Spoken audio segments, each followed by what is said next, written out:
the mysterious woman that have been debated throughout the Ottoman history. She was regent of Iznik when her husband, the Sultan, was absent. She was called pious, rich, and modest. Who was this woman? The name was mentioned in Ibn Battuta's travel as Beylun. For over centuries, historians connect her to Sultan Orhan's wife and mother of great Sultan Murad, Nilüfer Hatun, and sometimes with another wife, asporca hatun. Some historians even consider her as a completely different woman, lost in centuries of chronicles and history. Today's video will explain all of that. Battuta was born in 1304.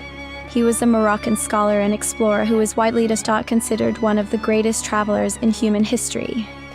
He set out at age 21 on a Hajj pilgrimage to Mecca and didn't return home for nearly 30 years. By the time he finished, he had covered approximately 75,000 miles, 120,000 kilometers, surpassing even Marco Polo.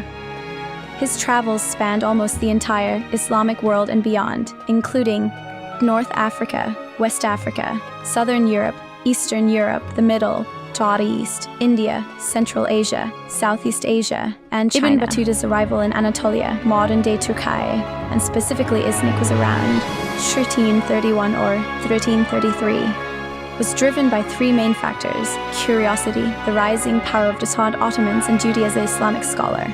At the time, Anatolia was a frontier region known for its intense religious fervor and the rise of various Turkish principalities. Ibn Battuta was fascinated by the Ahi Brotherhood, a powerful social and professional guild that hosted travelers with extraordinary hospitality. As a trained Islamic judge, Ibn Battuta was a high-status professional. He sought out local rulers to offer his legal expertise, and in return, he was treated as a guest of honor. Iznik, despite being in ruins from the recent siege, was a strategic and religious prize that a traveler of his stature could not overlook. Everything we know about his visit comes from his book, the Rihla. It is a vital historical document because it provides a rare eyewitness account of the early Ottoman state while it was still a small emerging power. It captures the social status of women, such as his meeting with Beyalun Hatun, documenting their roles as governors and administrators at a time when other historical records are scarce. It serves as a cultural bridge describing the transition of cities like Iznik from Byzantine Greek centers to Ottoman Turkish ones. In the Rihla, Ibn Battuta provides a detailed account of his visit to Iznik Nicaea during the reign of Orhan Gazi.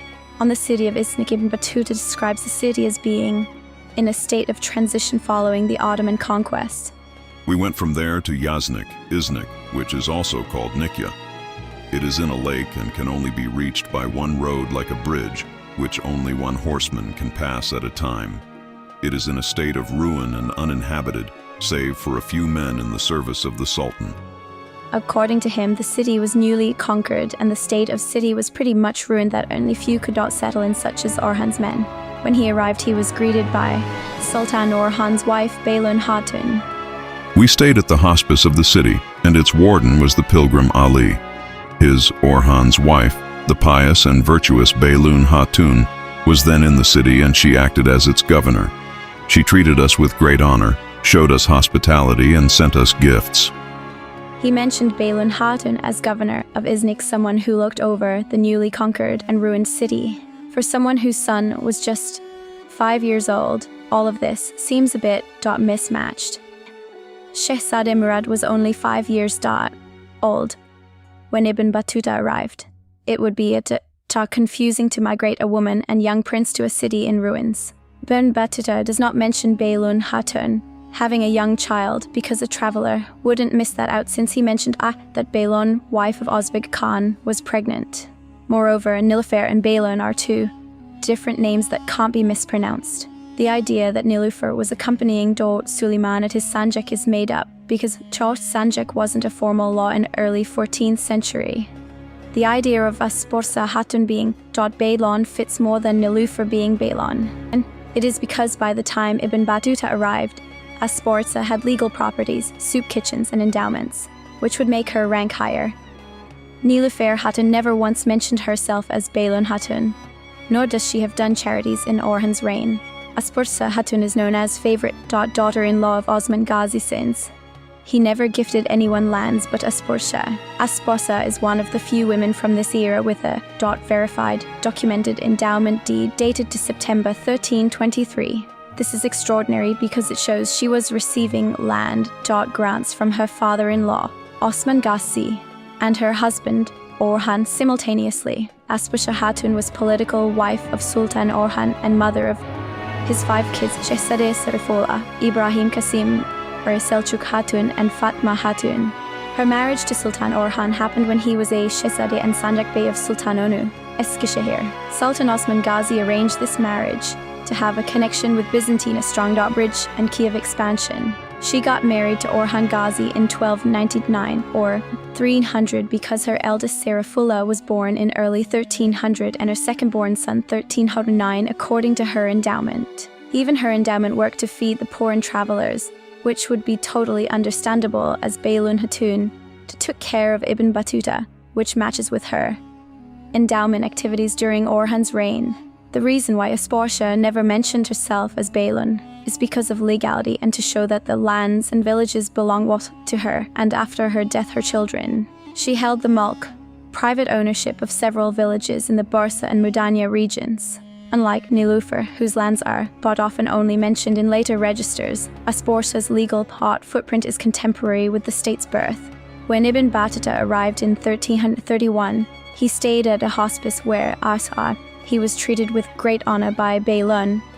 It is logically more consistent that the woman who had already established a legal charitable infrastructure in the region, Asporcia, was the one presiding over that hospitality rather than Nilüfer, whose primary charitable records appear much later in her life. Asporcia was the mother of Şehzade Ibrahim, who we know held military control in nearby Eskişehir. This suggests a mother-son power block that was already mature in experience in 1331. In contrast, Nilüfer's son, Murad I, was only 5 years old. It is less likely that a mother of an infant toddler would be the primary military governor of a recently conquered ruined frontier city. According to Qasim Baghdadi's account, Ibrahim, the son of Orhan Gazi and Asporcia Hatun, was not just a prince but an active administrator. His service as a vizier, or senior commander, likely occurred after the death of the first official vizier, Alaeddin Pasha, Orhan's brother, in the early 1330s. As governor, Ibrahim was responsible for maintaining the first province of the empire. This area was a buffer against both Byzantine remnants and rival Turkish principalities like the Germanids. It is highly likely that a mother advisor and owner of lands would be governor of a city rather than a mother of a toddler, who is known to raise Murad by herself. Before the 1855 earthquake, Orhan Gazi and Asporcia Hatun were originally interred in close proximity, often suggesting they were the primary imperial couple during the foundation of the state. Being buried with the Sultan signifies her status as his primary partner during the iznik Bursa consolidation phase. If she was the partner by his side during the conquest of Veznik, she is the natural candidate for the woman Ibn Battuta met there just months or years after the city fell. Later historians and chronicles assumed and theorized to connect Beyalun with Nilüfer so they can show that the mother of Sultan held high status even before Sultan's reign. Even though till this day we have no evidence of Nilüfer being in Iznik except for the Nilüfer Emirate built by Murad, which is not a connection, but rather a memorial in a former Byzantine territory. Nilüfer spent most of her life in Bursa. She built the Nilüfer Emirate in Bursa where she spent most of her life and the land she endowed. If she was caught governor of Iznik, she could have built something there in her name during Orhan or Murad's reign. Anything that Asporcia built was demolished or destroyed by earthquake. That's why we have no trails of where she spent her last days or most of her life. The name Beyalun is closer to a Byzantine or high-status Greek name, which fits Asporcia's background, often cited as a Byzantine princess. If Beyalun was a phonetic rendering of a name Ibn Battuta heard, Asporcia, potentially a version of a Greek name like Asporcia, or a title she held, is a stronger match than the Persian-Turkish Nilüfer, lotus. The evidence supports Asporcia, but historians support Nilüfer. If you enjoyed the video, please subscribe and don't forget to leave a comment. See you in next historical video.